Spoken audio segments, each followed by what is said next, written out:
Hello friend, this is Yogen. Welcome to my learning channel Saddi class. स्वागत है दोस्तों आपके अपने यूट्यूब चैनल सड्डी क्लास में।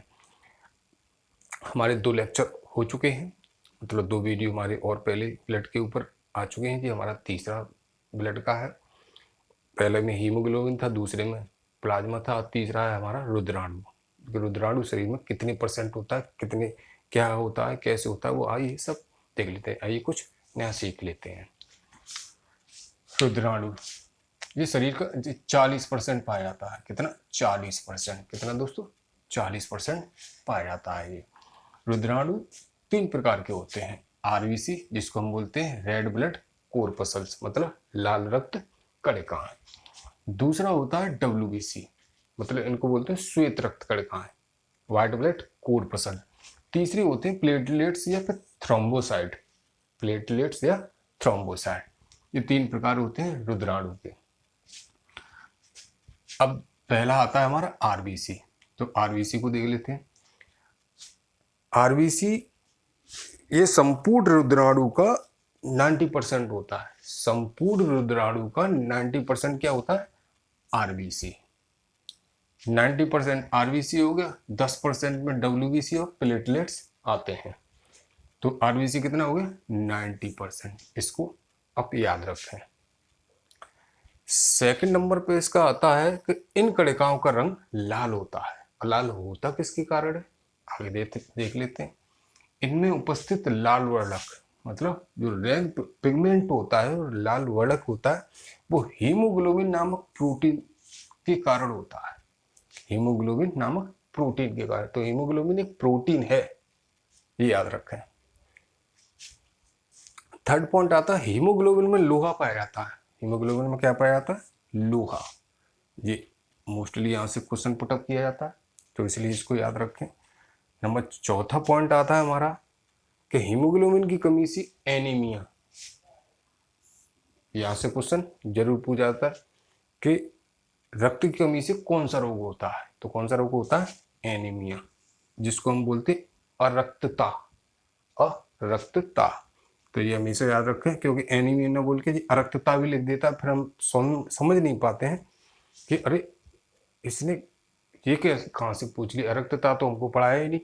एनीमिया को ही हम अरक्तता बोलते हैं, इसलिए इसको याद रखें। क्या बोलते हैं? अरक्तता।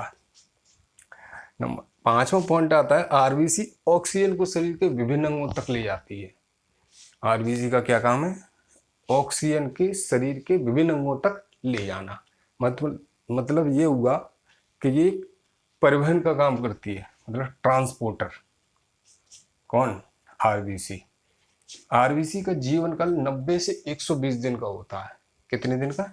90 से 20 दिन का। 120, 90 से 120, 90 to 120 दिन का होता है।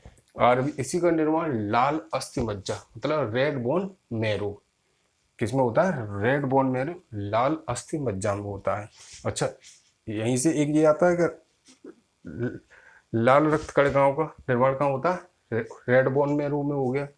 अब लाल रक्त कणिकाओं का शमशान घाट या कब्रिस्तान किसको बोलते हैं? स्प्लीन या प्लीहा को। ये रहा, ये क्वेश्चन यहाँ से बहुत पुटअप किया जाता है। एक ये वाला हो गया। मोस्टली बहुत आरबीसी का बड़ा गजब का रोल है, क्योंकि जब मोस्टली मैंने देखा है, क्योंकि मैंने ये एग्जाम दिया है, तो इसमें से बड़ा ही पूछा जाता है। प्लीहा ये आता ही आता है। एक ये हो गया, एक ये हो गया, एक ये हो गया, तो ये क्वेश्चन इसमें से तो बनता ही बनता है, आना ही आना है। तो आरबीसी का शमशान घाट प्लीहा हो ही गया। अब अच्छा, सोते समय आरबीसी की संख्या घटती है या बढ़ती है?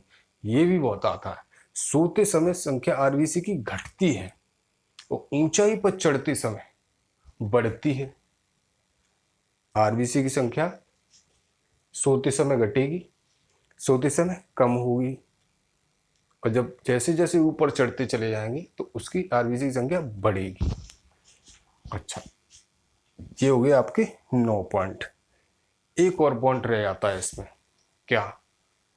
कि जीवधारियों में, मतलब स्तनधारियों में केवल एक ऊंट ही ऐसा प्राणी है।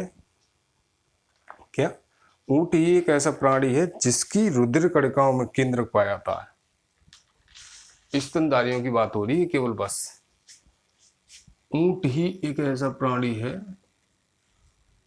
जिनकी लाल उदर कड़काओं में केंद्रक पाया था, उसके केंद्रक पाया था उस, केवल यही एक ऊंट ही एक ऐसा प्राणी है। तो इसीलिए यहां से इसको याद रखें कि ऊंट के ब्लड में, मतलब ऊंट के आरबीसी में केंद्रक पाया जाता है या हाँ या ना, तो हाँ, यस दे देगा। 4 ऑप्शन दे दिए, ऊंट दे दिया, भैंस दे दी, डायनासोर दे दिया, वो एक और कोई दे देगा कि किसके शरीर में, किसके शरीर में, किसके आरबीसी में केंद्रक पाया था, तो वहां ऊंट ही लगाना है ना, आप ना कि आप डायनासोर लगा दो, डायनासोर नहीं लगाना है, डायनासोर के नहीं होता, इसी के होता है केवल। चलिए दोस्तों, अब पढ़ते हैं हम डब्ल्यूबीसी। अब डब्ल्यूबीसी के बारे में पढ़ लेते हैं थोड़ा सा। तो दोस्तों अब आता है डब्ल्यूबीसी। आरबीसी हमारा हो चुका है, अब करते हैं हम डब्ल्यूबीसी। तो डब्ल्यूबीसी क्या है? इसको हम बोलते हैं व्हाइट ब्लड कोरपसल्स। कोरपसल्स,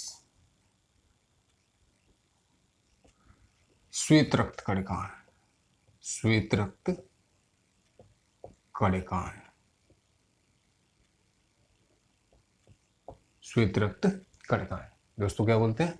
डब्ल्यूबीसी, इसको व्हाइट ब्लड कोरपसल्स, इनको हम श्वेत रक्त कणिकाएं बोलते हैं। अच्छा, डब्ल्यूबीसी के ये 5 पार्ट्स होते हैं। कितने? 5 पार्ट्स होते हैं। वो कौन कौन से होते हैं ये हम बताते हैं।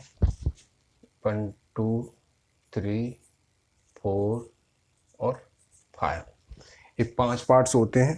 पहला आता है बेसोफिल्स। बेसोफिल्स,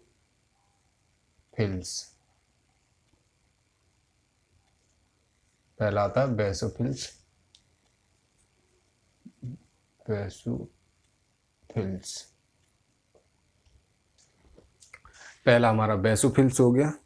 दूसरा हो गया ईसिनोफिल्स। ईसिनोफिल्स, तीसरा हो गया हमारा न्यूट्रोफिल्स। न्यूट्रोफिल्स,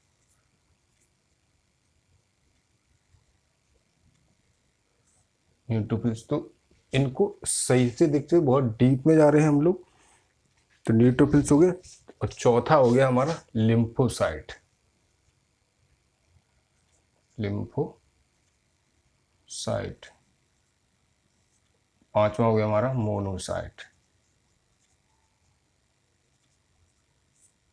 इससे ज्यादा क्वेश्चन नहीं आते हैं, लेकिन फिर भी जानकारी तो होनी चाहिए। अच्छा, जो सबसे बड़ी जो डब्ल्यूबीसी होती है वो मोनोसाइट, सबसे बड़ी डब्ल्यूबीसी ये होती है। सबसे बड़ी डब्ल्यूबीसी कौन सी होती है? मोनोसाइट। सबसे छोटी कौन सी होती है? वो लिम्फोसाइट सबसे छोटी होती है। यहाँ से बस ये 2 ही 3 क्वेश्चन बनते हैं। सबसे छोटी होती है ये। अच्छा, डब्ल्यूबीसी में क्या पाया जाता है? डब्ल्यूबीसी में पाया जाता है एंटीबॉडीज। क्या पाया जाता है? एंटीबॉडीज, जो शरीर में प्रवेश करने वाले हमारे जीवाणु होते हैं उनको रोकते हैं। कौन? डब्ल्यूबीसी, ये रोकते हैं, जीवाणुओं और विषाणुओं को रोकते हैं ये। तो इसलिए इसमें एंटीबॉडी पाया जाता है, ये याद रखना बस, और कुछ नहीं है इसमें। ये हो गया 5। अच्छा, अब आता है इसके बाद, डब्ल्यूबीसी के बाद आता है प्लेटलेट्स। प्लेटलेट्स, या फिर हम इनको बोलते हैं थ्रोम्बोसाइट। थ्रोम्बोसाइट, प्लेटलेट्स की, ये हमारा तीन प्रकार के थे हमारी कणिकाएं। मतलब रुद्राणु 3 प्रकार के थे। पहला था WBC, पहला था RBC, दूसरा था WBC, तीसरा था हमारा प्लेटलेट्स या फिर थ्रोम्बोसाइट। अब ये जल्दी से नोट करिए, फिर हम ये वाला इसके बारे में कुछ डिस्कस कर लेते हैं। अच्छा, ये प्लेटलेट्स और या थ्रोम्बोसाइट ये केवल स्तनधारियों में पाया जाता है।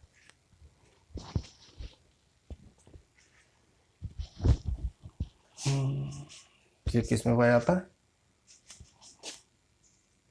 ये केवल स्तनधारियों में, ये केवल स्तनधारियों में पाया जाता है।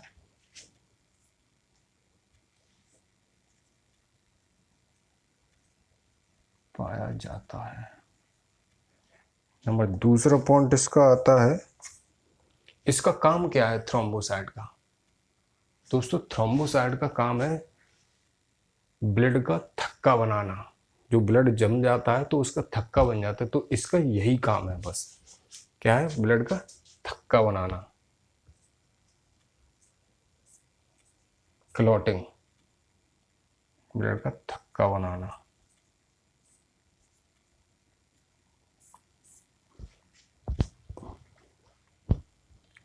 थक्का बनाने में मदद करता है क्या?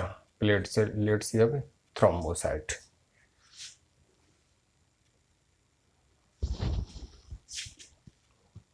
पहला पॉइंट ये हो गया, दूसरा पॉइंट ये हो गया। अब इसके बाद आता है ब्लड के प्रकार। तो ब्लड कितने प्रकार का होता है? तो होता है A, B, O और AB। इनके बारे में हम पढ़ेंगे। दूसरा, इनकी खोज किसने की, कब खोज हुई, ये हम अभी चलते हैं। तो पहले आप ये नोट डाउन कर लीजिए, उसके बाद हम इनके बारे में बताते हैं कि ये किस किसने